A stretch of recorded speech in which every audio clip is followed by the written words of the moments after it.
We've got 10 years to save Britain. Yeah, we're done. Constitutionally, we're out, and it's not going to get reversed. We're not going to rejoin. Dharma's a threat to Brexit. The whole Labour government's a threat to Brexit. They've never ever accepted it. They fought against the will of the people. Getting back control of our borders. That was the great promise of Brexit. The Boriswave is economically going to be proved disastrous to us. How can we trust them? I feel betrayed. Millions feel betrayed. I don't think they should ever be forgiven for what they did. And do you stand by your claim that you can stop those boats in days of taking office? If you remove the pull factors, they won't pay the traffickers. It's dead simple. Isn't it time we actually admitted the fact we've got two-tier policing? He's in denial. Westminster, in denial. They're still covering up for what they've done, for their mistakes. Elon Musk pumps Rupert Lowe stuff out to millions of people. Talk about one-man band. I mean, who is there apart from Rupert Lowe? You lose faith in the democratic system, well then all you're left with is disobedience, disorder, and a very dangerous future. So why are you putting yourself through this? Why do you want to be Prime Minister? Why did I come back? I came back because...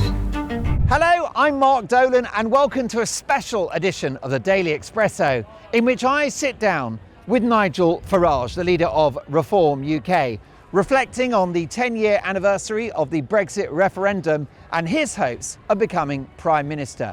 And of course I've come all the way to his constituency of Clacton-on-Sea, where it all began, where Nigel entered the House of Commons for the first time. Enjoy.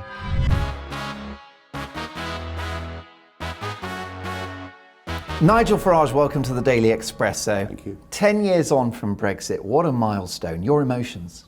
Where's 10 years gone? Crazy. Where's 10 years of my life gone? You still look very young, by the way. Well, thank you. It's very sweet of you. But it is a moment, isn't it? Yeah. We know it's not the perfect Brexit, but we're out. Constitutionally, we're out, and it's not going to get reversed. We're not going to rejoin. Even any attempt to rejoin, they would demand terms such as a cast iron commitment to join the euro, etc. Free movement, you name it. It isn't going to happen. Politically impossible. And for the Labour Party in the North and the Midlands, South Wales, it would be electoral catastrophe. And notwithstanding the limitations of the deal, have we been better off out over the last 10 years? Have we got something to show for it already? Well, I mean, take foreign policy. You know, whether you agree or not with Boris's stance on Ukraine, we led the way. We led the way. We weren't hidebound by having to say something which 27 other countries agreed with. So I do think in the world we stand a bit taller because of Brexit. I think where we've chosen to use our freedoms, for example, the vaccine rollout. Again, whether you agree with it or not, we were able to move quickly. We were not held back by the European agency. So they're examples of what you can do with Brexit. And of course the AUKUS deal as well, which is a big The AUKUS development. deal, phenomenal. The French would never have allowed us to do that submarine deal with the Australians. But also I'm just confused because I don't know what happened to the flight of capital and the emergency budget and the run on the pound. Oh, I mean, all of that proved to be utter rot. And in terms of trade, our trade with the world has grown more quickly. And with the EU, I understand. And with the EU. It's at record levels. Yep. And our growth has checked quite in a satisfactory manner with the rest of the Eurozone. And our growth has outpaced Germany, who are supposed to be the powerhouse. Well, our growth is miserable, but not quite as miserable as most of the rest of the Eurozone. So, yeah, all the economic nonsense, but still you get this old 8% of GDP's gone. It's all nonsense. Well, that would equate to higher growth than China, Yeah. which stretches credibility, doesn't it? Laughable. Labour's... But there are Go big on. disappointments. There are big disappointments. I mean, I've just been with a meeting here with the local tourism board. These are all family companies or self-employed people, all of whom voted Brexit, all of whom thought that life would get easier. Because basically the European Union makes laws that suit multinationals, but impact upon the smallest companies that are out there in our economy. So the Brexit freedoms on regulation, etc., none of that's happened. In fact, arguably, it's worse now than it was 10 years ago, just because the UK regulatory authorities haven't let go or haven't been instructed to let go. But the big one, of course, is the border.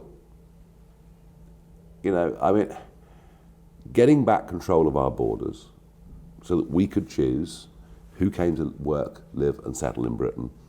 That was what got the turnout up. That was the great promise of Brexit. It was the great promise of Brexit, and unfortunately, a Conservative government who'd fought against Brexit, who under Theresa May actively tried to sabotage Brexit, finally in 2019 we thought, they've got it. They've got it. And Boris wins a big landslide victory and completely betrays that trust. I mean, the Boriswave is economically going to be proved disastrous to us over the course of the next decades to come. It's estimated 300, 400 billion all in over a generation. Yeah, because of the 3.8 million that came, only 20% came on work permits.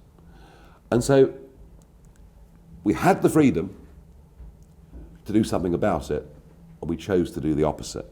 And that's angered people. And we could walk out now into the street and ask Joe Public, 10 years on, is it what you thought it would be? And a lot would say no, I'm very disappointed. Wasn't wrong to vote for Brexit, entirely wrong to go back in, but we haven't had that basic promise delivered. So it's a mixed bag, 10 years on. However, constitutionally, we are out. Constitutionally, we have these freedoms, and we can put it right. We're sovereign, and we've got our democracy back. And we can put it right in the future. And how might a Reform UK government put that right? Can you give me some examples of Brexit opportunities that haven't been exploited that will if you become Prime Minister? Leaving the incorporation of the European Convention on Human Rights into British law under the Human Rights Act 1998. That's the first thing. Which will be your first act as Prime Minister, virtually. It absolutely has to be, because what it would do not only is to give us the power to deport those that should not be here, but it might just re-establish some trust that voting actually counts for something. Because one of my biggest worries about where we are as a country right now is if you begin to think that voting makes no difference because no one keeps their promises, and you lose faith in the democratic system, well then all you're left with is disobedience, disorder, division, and a very dangerous future. So re-establishing that trust in democracy, and I think leaving ECHR, getting rid of the Human Rights Act would do that. Now, you got there early with the boats and they called you crazy. I do think that as a politician, you've got a pair of balls on you. I think that is a unique superpower that you have that we perhaps haven't seen since Mrs. Thatcher, ironically. However, there will be pushback, won't there? The establishment, the blob. Are you concerned, are you worried about the notion of over-promising and under-delivering, not for the want of trying, but for the forces that will work against you when you become Prime Minister? There are the forces that will work against us, and that's the judiciary. That's potentially the House of Lords, I don't know. Chunks of the media? The BBC, I mean, we expect that. But also the civil service, senior people in the civil service, and we are putting a lot of thought and work into how we deal with these problems. What worries me, is there is so much to do that it isn't all going to happen in the first 2 years. Well, I've long said that I think you probably need 2 terms and big majorities. I suspect, I'm sorry to say, I've not said this before, but I suspect that's right. Because just the sheer scale of the problems that we're facing economically, societally, there's so much that needs to be undone. So many things that have been done. The Equalities Act, probably put in place with the very best of intentions, but is now, talk about fueling division. When you're telling police officers not to police everybody the same, to police people on a different basis according to their ethnicity. And you've seen in the last few weeks the sheer levels of anger that has provoked. That's just one example of something that needs to be undone. But to undo it, you've got to undo the education system, what 5-year-olds are being taught at school. You've got to undo what's happening in the police force, what's happening in recruitment for the RAF. I mean, the list goes on, the list as long as your arm. Well, it's threefold, isn't it, from where I'm standing, which is an economic revolution, and getting back to a country that lives within its means and seizing the Brexit opportunities, getting taxes down so we can have national income. Obviously, you're going to have a political revolution if Reform form an overall majority, but a cultural revolution too, a change in the attitudes of this country. And I would have thought, Nigel, the concept of a multi-ethnic society wrapped around the idea of Britishness. Yes, and equality, genuine equality. Not the Equalities Act, which should be renamed the Selective equality. The Inequalities Act, which is what it really is. No, we have to get back to this concept of a meritocracy. And there's one word that runs through all of this, and it's fair. What is fair? Which is a British ideal, isn't it? 100%. And it runs very strongly through people in this country. And one of the reasons for the rising anger that you're seeing in this country at the moment is what's going on isn't fair. How can a young man discard his iPhone and passport at the 12-mile line off Dover and before you know it be in social housing? How can that be? Most definitely, and you touched briefly on Southampton. We've seen what happened in Belfast as well. The response from the Prime Minister, nothing to see here, Keir, is my new nickname for him. I mean, what, is it gaslighting? What is it? What's at play here? Why is he telling us to be angry about George Floyd but not about Henry Novak? The double standards, the hypocrisy are astonishing. And I got up in the House of Commons last week to ask a PMQ, and the hostility of about 600 of them, to me, was remarkable. Well, they tried to shout you down, didn't they? Oh yeah, it doesn't work with me.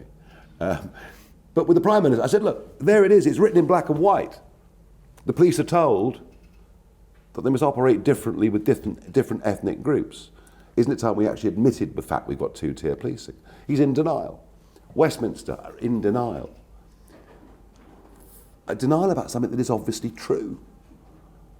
And yet, I saw something else in their faces last week.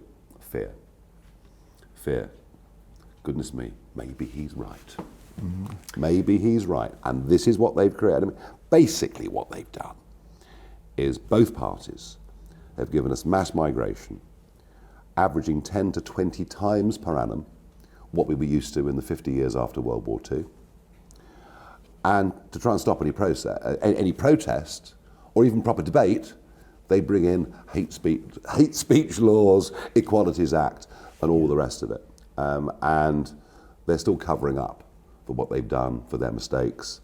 In nearly 35 years of being involved in current affairs and politics, I don't believe I've ever known a time, and this includes the Brexit referendum period, when Westminster, the political class, and most of mainstream media were more out of touch with the centre of gravity of the British public. And I really mean that. Do you think that an almighty shock is coming at the next election?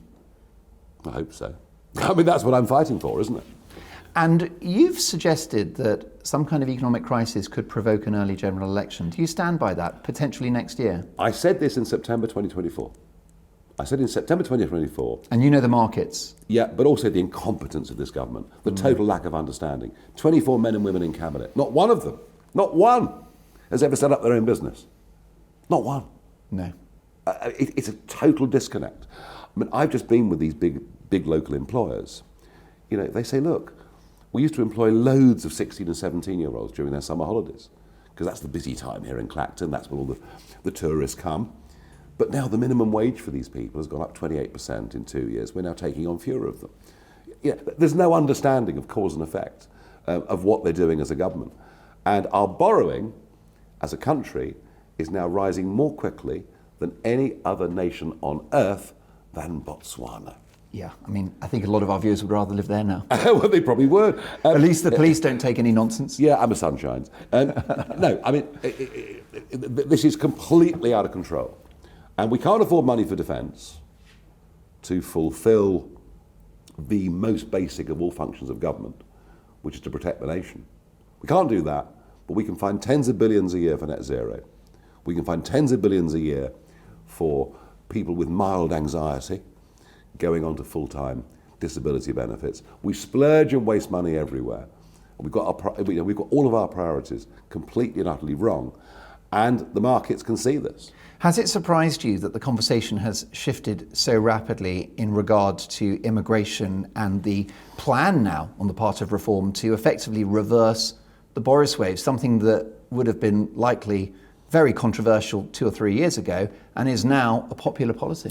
Yes, I mean I've found often throughout my career that things that I say that are deeply unpopular, in time Give it 2 become years. quite popular. And again, it's back to what's fair. What's fair, what's reasonable. I have no doubt that the vast majority of British people are open, fair-minded, thoroughly decent, always have been, but what's happened to us is just a step too far. I think what the establishment also perhaps don't realise is that Reform UK as a movement enjoys support across all ethnicities of this country. Oh, yeah. And that if you win and become Prime Minister, you will do so off the back of a multi-ethnic vote. I think a lot of people don't realise that. Yeah, even in 2024, in that general election, we had more black and ethnic minority voters than the Liberal Democrats. Just as It's very confusing though, because you're all terrible racists. So Well- riddle me that. Well, this, of course, is the word that is constantly thrown out, and it's an attempt to dehumanise those that are making these arguments. And I'm often asked, well, how do you deal with it when people are saying this to you? And Far right, all the rest do you of know it. what? Do you know what? Ignore it. Just ignore it. Well, didn't Mrs. Thatcher say that once you have nicknames or labels for people, you've lost the argument? And that's exactly what's happening here. Rather than going for the bull, they go for the man. And it's been going on for a long, long time. It's not working anymore. Are you looking for ways to protect your wealth in these uncertain times? Well, might I suggest you check out the Pure Gold Company. The Pure Gold Company was voted the UK's best gold broker. They are leading specialists in physical gold and silver. So whether you're planning for the future, diversifying your portfolio, or simply want the security of owning real precious metals, their expert team can help guide you every step of the way. Gold coins minted by the Royal Mint are free of VAT and capital gains tax in the UK, and you can see it, touch it, hold it, store it under your bed if you want to. Visit the Pure Gold Company today and tell them JJ sent you. If Andy Burnham were to prevail and becomes Prime Minister, is he a threat to Brexit? Well, I mean, Starmer's a threat to Brexit. The whole Labour government's a threat to Brexit. They've never, ever accepted it. They fought against the will of the people. They're realigning us with various parts of the European project, taking away our choices in a number of areas. And Burnham could possibly take that further. I don't know.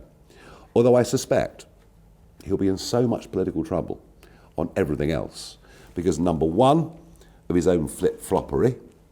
I mean, he makes Starmer look resolute. It's remarkable. And secondly, because he'll be a hostage of the backbenchers.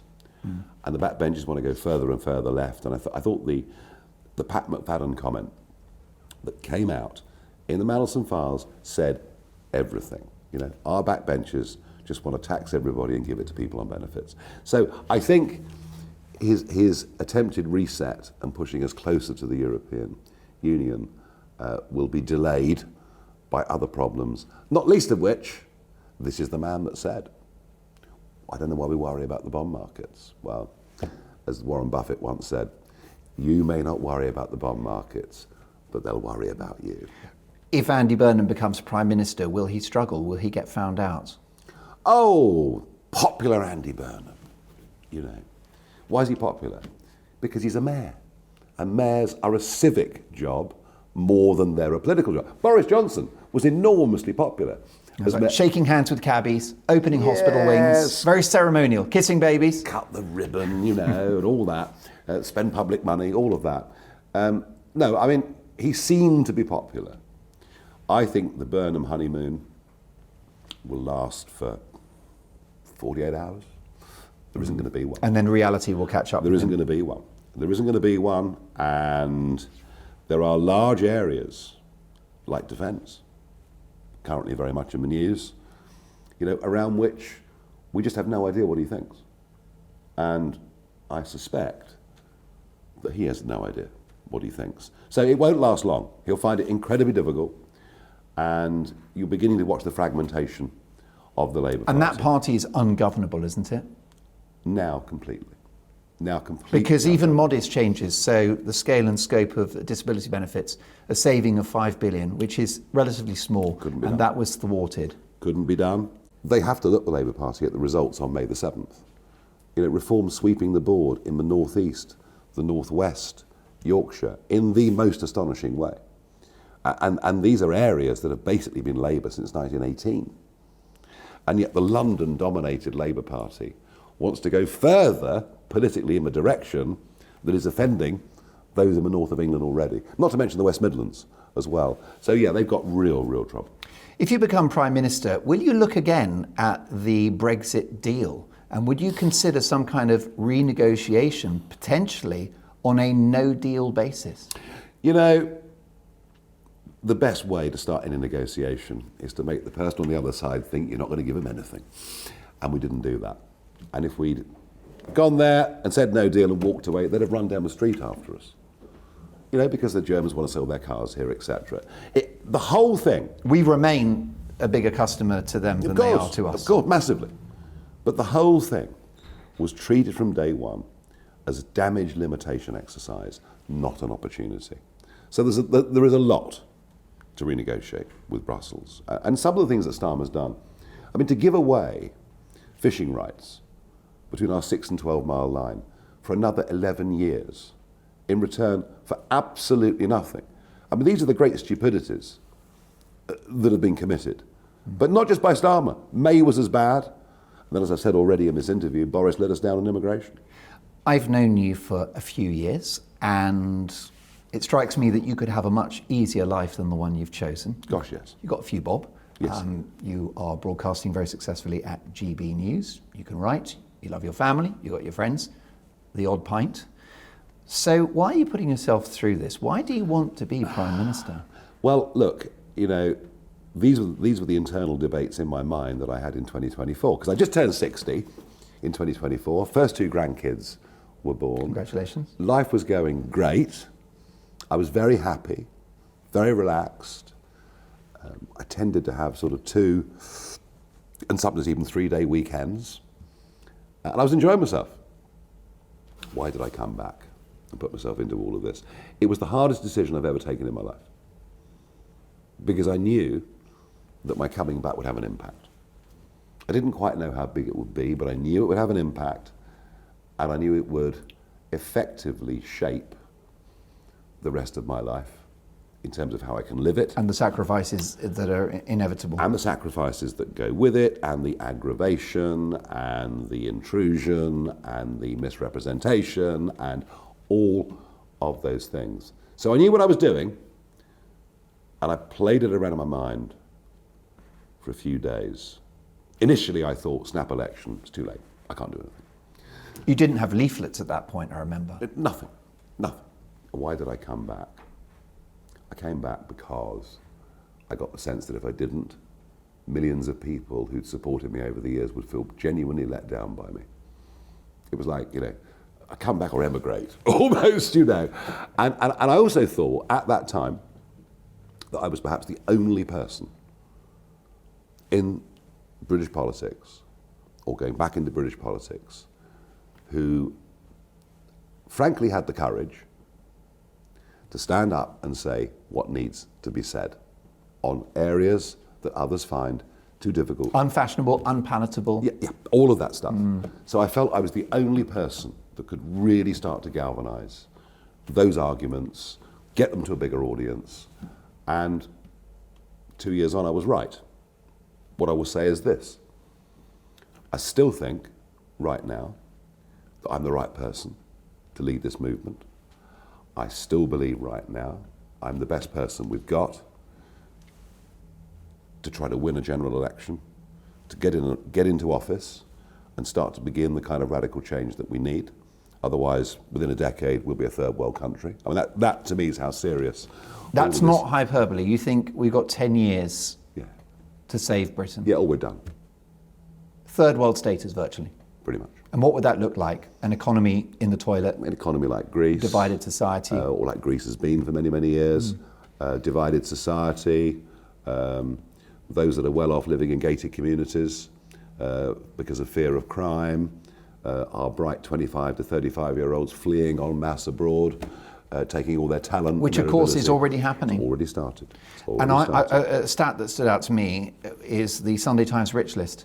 So a sixth of the people on that list from last year have left the UK. Yeah. But what that list doesn't tell you, something. what the list doesn't tell you is how many bright 30-year-olds, entrepreneurs, people who are working in the tech space or whatever it is, how many of those who would go on in the years to come to be enormously successful, pay lots of tax to the exchequer, employ loads of people. How many of those have left in the last year? So I fear this direction. So right now, I believe I am the right person to do this. But you know something? If somebody else comes along that is more talented than me, better than me, has more connection with the public than me, I'll recognise it. Now, is that you planting a seed for one term in office? No, it's me being realistic. It's me being realistic. I am not, as some would have you believe, an egomaniac. I've known you a long time. You're not. And I also, there are two types of people in politics. There are those who want to be something and those who want to do something. And many of our prime ministers have become prime ministers because they wanted to become prime minister. Keir Starmer and Boris Johnson, both good examples. Very good example. I mean, you're not the world king type, are you? No. It strikes me that you seek consequence rather than power for its own sake. That's exactly right. I'm in politics for what I can do. So as I say, if somebody else comes along who's better, I'll know. I've not yet seen that person. Is that a conversation that could pertain to pre-election, or? I think that's extremely unlikely. Yeah. And what about Mrs. Thatcher, who I think is a figure that you admire? Yeah, resolute. Transformative figure. Resolute, yeah. Brave, just like yourself. She had a monopoly of the right-wing vote in the UK. What a luxury that was. You have built an extraordinary political force with Reform UK. You're the bookies' favourite to win the election. But you don't have a monopoly of the right-wing vote. Does that trouble you? So she didn't have a monopoly of the right-wing vote when she became party leader. In 1975, when she became a Conservative Party leader, the National Front were on 7 to 9%. That's higher than I thought. The national vote. Yeah, no, it was. And you sort of see by-elections where they got 18% and things like that. She dealt with that. The National Front vote eroded, the BNP took over, but it was kind of a 2% party, a 2.5% party, something like that. And I believe that's the case with the centre-right of British politics today. There isn't room for more than one party. And all right, Elon Musk pumps Rupert Lowe stuff out to millions of people, but common sense surely says, talk about one-man band. I mean, who is there apart from Rupert Lowe? And one or two figures around the edges that appear on the media say things that would not appeal to more than about 2% of the electorate. So I'm not deeply fearful of it. And the Tories, of course, a legacy party. They, many would argue, have betrayed the country. The Boriswave, net zero, a country that doesn't live within its means, the cult of welfarism, as I call it, all on the Tories' watch. So there's no love lost between yourself and the Tories, but clearly some kind of relationship may be necessary at the next election. Could you stomach that? You see, I will shake your hand and do a deal with you. I don't need a contract. I don't need a lawyer. I'll shake your hand. Look me in the eye. And do a deal with you because I trust you. All right? I don't do deals with anyone that I don't trust. How can we trust them? How can we trust them? And look what I did for them back in 2019. I got rid of Theresa May as leader by launching the Brexit Party, which took off like a rocket. I stood our people aside to make sure Boris got the kind of majority that he needed to do what was necessary. And I feel betrayed. Millions feel betrayed. I don't think they should ever be forgiven for what they did.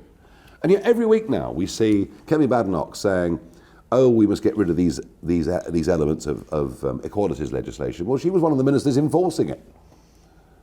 And there's been no apology for what they did. How can we trust them? Look, I don't think they're coming back. I think in the Midlands and the North, they're gone. They won't even save deposits in the North of England. I mean, they've disappeared. There will be enclaves, wealthier enclaves, some settled social enclaves in which they'll remain strong. Parts of London, they'll probably remain strong. But they're not really a national party anymore.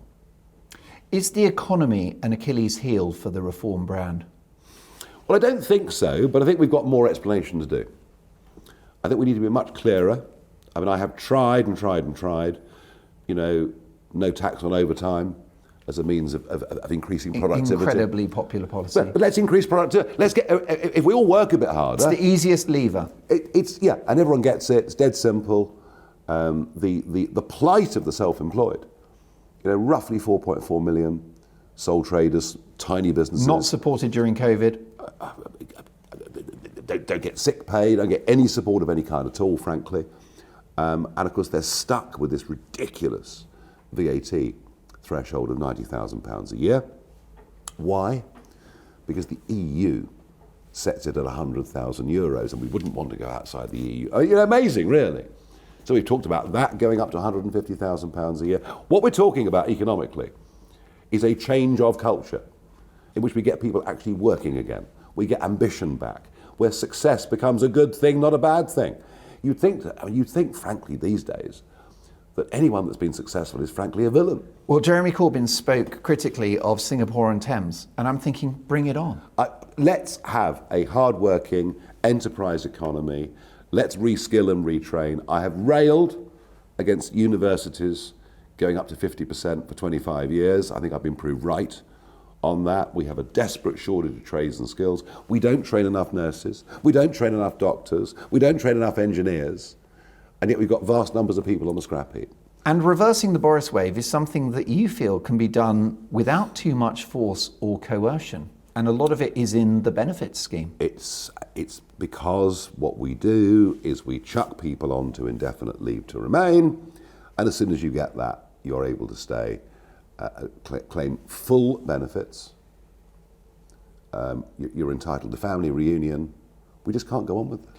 And I do think there are large numbers of people, if they're told, look, we're not going to go on providing you with a house. We're not going to go on. People aren't stupid, are they? If the pull factor's not there, they'll go. Yeah. And as for the illegals, well, we left the European Union, but we've been stuck with ECHR. And I think it's just so obvious to me that has to go. And do you stand by your claim that you can stop those boats in days of taking office? Oh, yeah. A fortnight? Yeah. Tony Abbott did it. The Australian Prime Minister in 2012 did it. If you remove the pull factors, they won't pay the traffickers. It's dead simple. Right, a quick pause in the podcast to tell you about our sponsor, Incogni. You had those phone calls from numbers you don't recognise, or you go in your inbox and there's emails for stuff you did not sign up for. Well, that's because someone somewhere is selling your private information.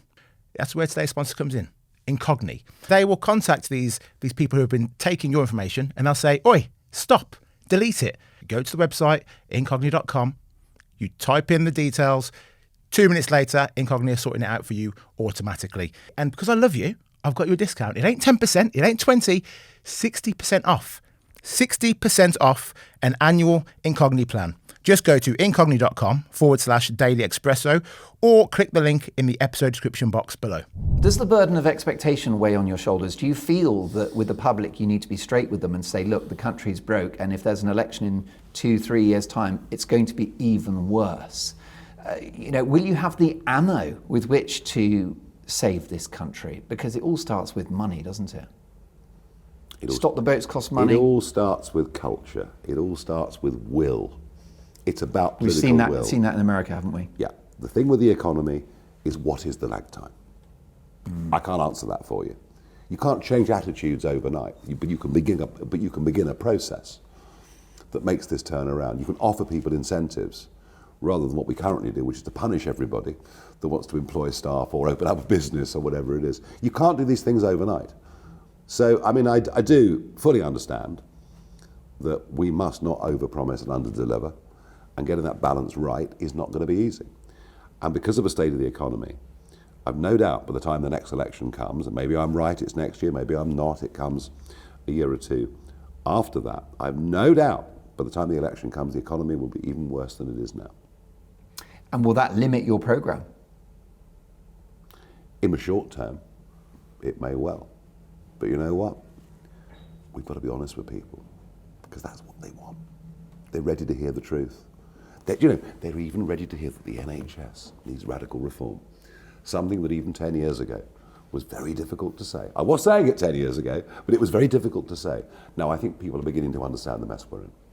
And you've got support across the board. Lots of different political constituencies will be voting reform in the years ahead, a big chunk of which is British working class people. Mm-hmm. Is there a tension between the country's need to live within its means and shrink the welfare state and their support? No, I don't believe there is. As I always say to our canvassers in by-elections, knock on doors in the evenings. There's no point during the day. If their pension is fine, but our voters go to work. How about that? Isn't that extraordinary? They get up in the morning with an alarm, isn't it? And they go to work. That's our voter base, and it's right across the board. It's everything from people who put orange jackets on and work for local councils to tech entrepreneurs. Our voters work, and they are increasingly disillusioned, living in a country where for many of them, they'd be just as well off not even bothering. It has to change. It can't go on like this. If it does go on like this, we are literally going to go bust.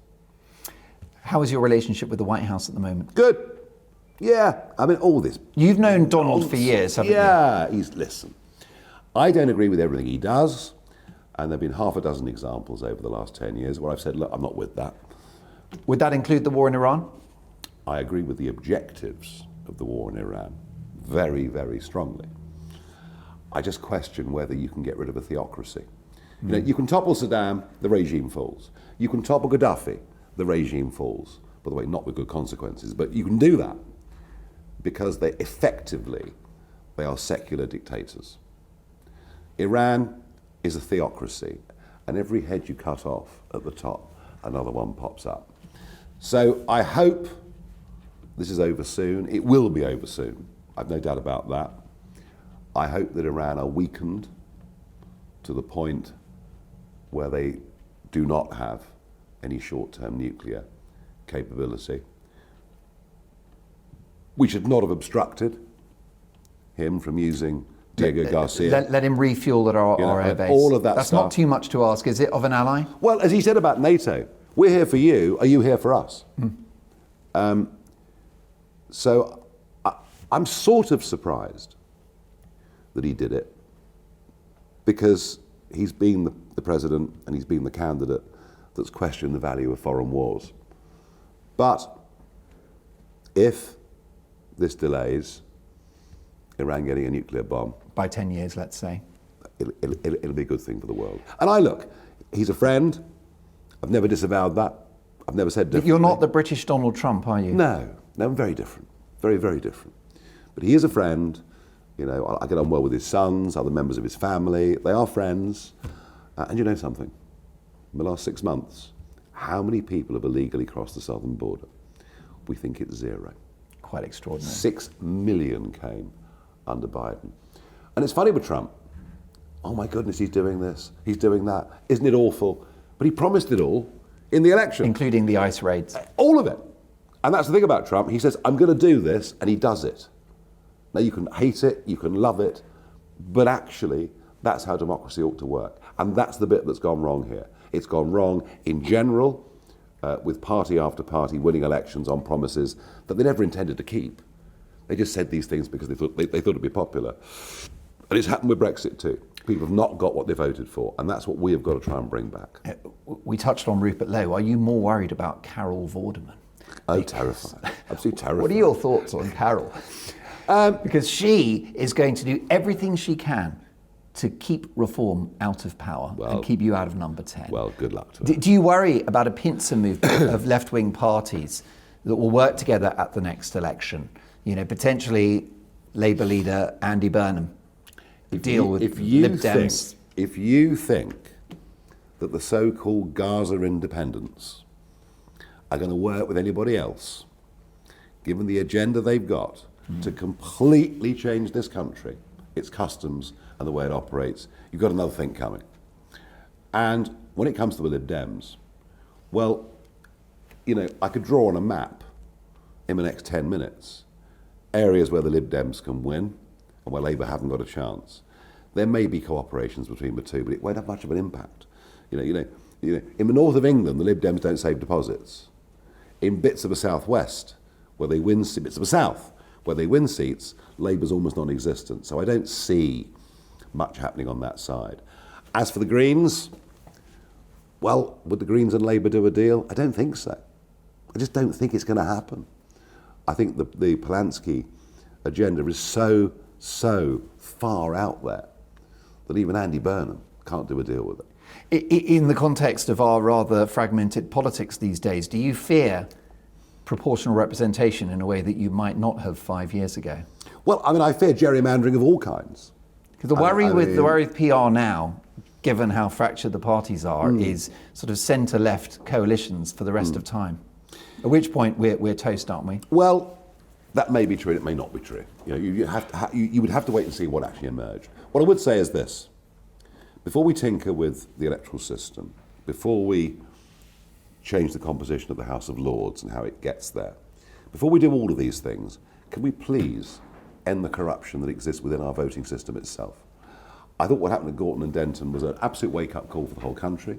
You know, an independent group of election observers, Liberal Democrats, funny enough, but fair-minded people, found the practice of family voting taking place in 58% of polling stations. If men were dragooning their wives into the polling booth, watching how they vote, taking a photograph of it on their phone, if that's happening in the polling booths, can you imagine what's going on with mass postal voting? So before I talk about any of that stuff, let us clean this up. Let us end mass postal voting. Let us get back to an election system that has some integrity. And what is the ideological North Star that will lead you as Prime Minister? Is it the concept of Britishness? Britishness and fairness, and what is right and decent, and what is faithful to the country that I was born in. And that means absolute respect for our Judeo-Christian culture.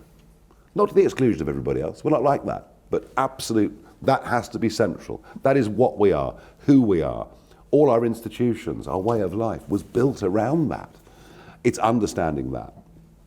It's having a degree of reverence for our history, for the generations that went before us. And yes, they might have made the odd mistake, but through all their travails, created this remarkable country rather than disrespecting it. And the concept that Britishness can be very inclusive, but you have to share our values. You have to share our way of life. You have to share our ambitions for the future. And I think if you can base it around that, then you give yourself a very strong ideology that you stick to when times get tough. It's a legacy, isn't it? It's like Apple, for example. Steve Jobs passes away, and Tim Cook takes over, and he inherits a business and a business model and a set of values. And he perpetuates that. It's no different for a country, is it? And I just wonder briefly, Nigel, whether what we're seeing at the moment with this disorder, open borders, of course, an economy that's in free fall, but we've lost our identity, that we need to make Britain again. Absolutely, and that is what millions out there are feeling. And they're feeling it very, very strongly. They're feeling it very, very strongly. And the Boriswave has brought it home to them more quickly than anything else. The establishment overplayed their hand, didn't they? Boriswave, probably COVID overreaction and net zero. All of it disastrous. Absolutely disastrous. And it almost doesn't matter what rosette they've got. They all do the same thing. It's all of them, isn't it? They all do the same thing. Whatever they say in opposition, they all act, behave in the same way. How won't that happen to you? Because I'll make sure the people I've got around me are doing it for the right reasons. And are you happy with the team? Yeah, it's building. You're trying to do less, aren't you? Because you don't want it to be the Nigel show. I am quite deliberately stepping back a little bit, pushing other people forward. In the space of this year, we've got a whole host of people with positions in Home Affairs, etc., leaders in Wales, leaders in Scotland, both of whom, by the way, I'm very, very happy with what they're doing. And I will, as time goes on, appoint more and more people to be there in the front line. The Scotland story is extraordinary as well as Wales, isn't it? Who saw that coming? Number 2 in Scotland. Amazing. Wow. Amazing. I mean, this is, if I told you that 5 years ago, you'd be like, mate, take the smelling salts. And I think Malcolm Offord, who is a very, very successful guy, who resigned his seat in the House of Lords to stand for reform in the Scottish elections. You know what? If I've got people like that, I'm going to be okay. If you win the election, become Prime Minister, will you have a pint to celebrate? No, several. Glad to hear it. Nigel, great to see you, and thank you for joining us on the Daily Expresso. Thank you. Very good. What a fantastic interview. I really want to know what you think. Do you believe that Nigel Farage can win the next election? Will he be a great Prime Minister? Can he save Britain? Will he get the best out of Brexit? Let me know your thoughts. Please like, subscribe, hit the notification bell. And we've got more Daily Expressos to come. In the meantime, I'm going to celebrate that interview with a pint with the big man. Cheers.